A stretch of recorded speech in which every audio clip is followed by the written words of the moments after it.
Welcome to the Nameless Podcast. I'm Matthew Lopez-Kronicz.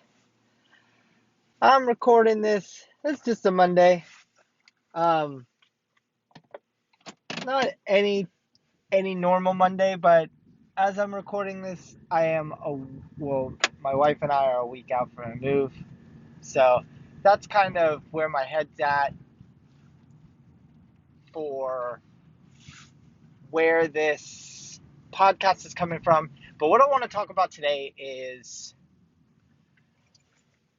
people supportive people and unsupportive people, because I've been coming across family members that just they don't seem to be really wanting to be supportive, but there's also so many people, like, include a grouping of friends or family that people have that are unsupportive as well, but you continue to keep them around.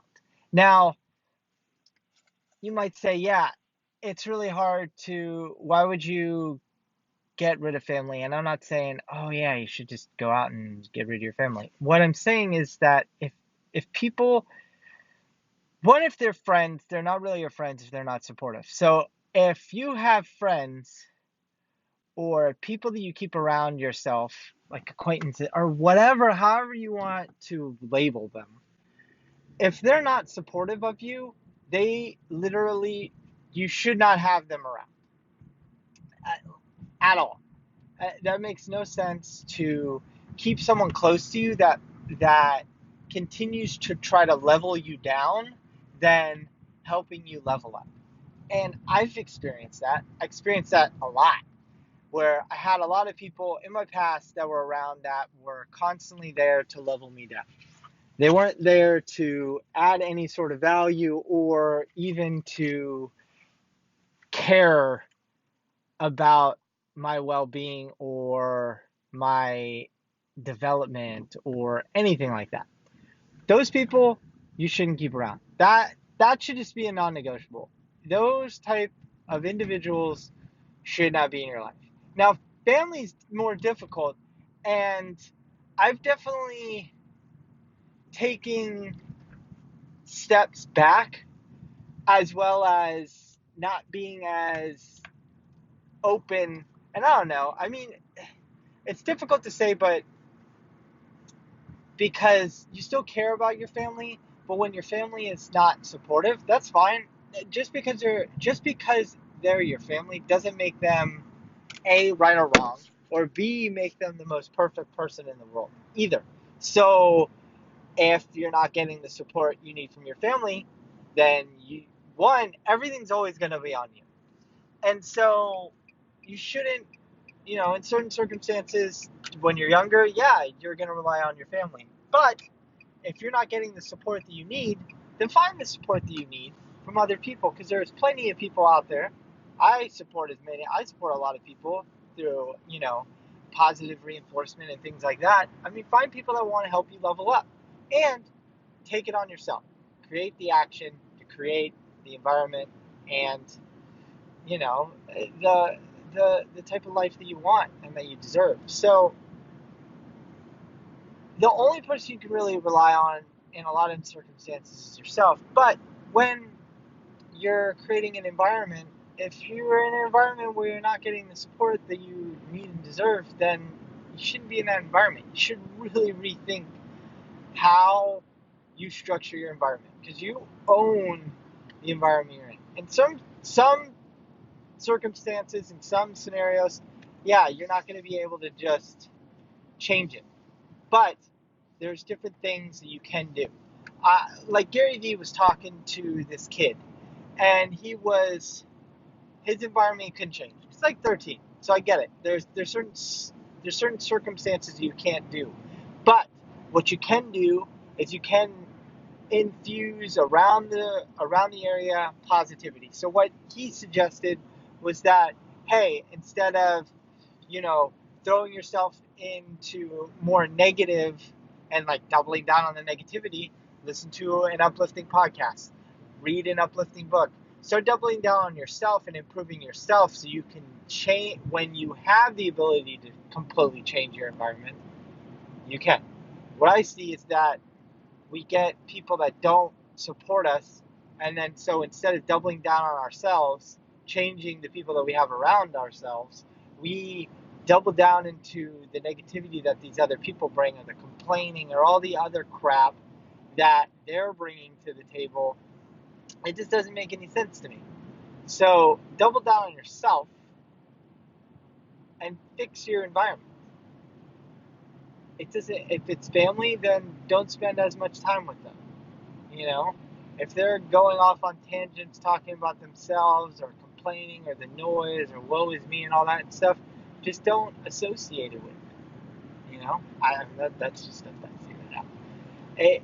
You've got to take care of yourself. If you constantly are putting a whole bunch of other people in front of you, friends, family, whatever, that are drainers, like you're doing stuff to them, not because it's of value or of any good aspect, it's just you're doing it because it's, it's draining you, but it's giving them, and then they expect the giving. You've got to stop. I mean, what are you gaining out of it? You're not gaining anything out of it, and you're creating more frustration and friction into the universe and pain for yourself. Sometimes you just gotta say no. And if they don't want to see you leveled up, then they do not have a part of your life. They shouldn't be in a part of your life. So it might sound harsh, but it's things that have to be done. They have to be done, and they're necessary. So sometimes difficult decisions, in the moment they might seem super difficult, and then when you look back, it's something that you say to yourself, hey, I should have done this a long time ago. And those are the, you don't want to sit back and, you don't want to regret any decision, but sometimes sometimes tough decisions need to be made. And sometimes they're not the most popular decisions because other people don't want you to make those decisions. So think about that. Think about who supports you. Why do they support you? And if they don't support you, why are they not supporting you? And then why are you continually keeping them around? What can you do to change your circumstance, change your environment? Because you own it. So you should have, if you want to level up, you need to have the right environment. You know how difficult it is to level up and stay positive in an environment that's just full of negativity? That's all I had to speak at. My parents are super negative about everything. So just spending a day and 3/4 there, it's difficult. I can't even imagine living in that all the time. That would be very, very hard. So I completely understand. But you got to find ways to infuse your environment and to change it. Listen to podcasts. Read. Those are great examples from Gary Vee. And that's what I would suggest. I mean, that's what really helped break me out of my negativity mindset. So think about that. Look around. Take a look at who's around in your environment. And then really take stock in, okay, are they adding value to me? Or are they draining value away from me? And if they're a drainer, ask the questions and figure out how you can improve that. If you can't get rid of them, what can you do to then improve it and kind of cut back on them draining? Love to hear from you guys. Let me know your thoughts. The community around you. How do you develop a great community around you? And if your community isn't very good, how do you improve it? I'm Matthew Lopez-Kronicz. Come find me. Take a download on the podcast. Leave a review on Apple Podcasts. That'd be great. If you want to get a hold of me on LinkedIn, Instagram, YouTube, Kiora, at Matthew Lopez-Kronicz.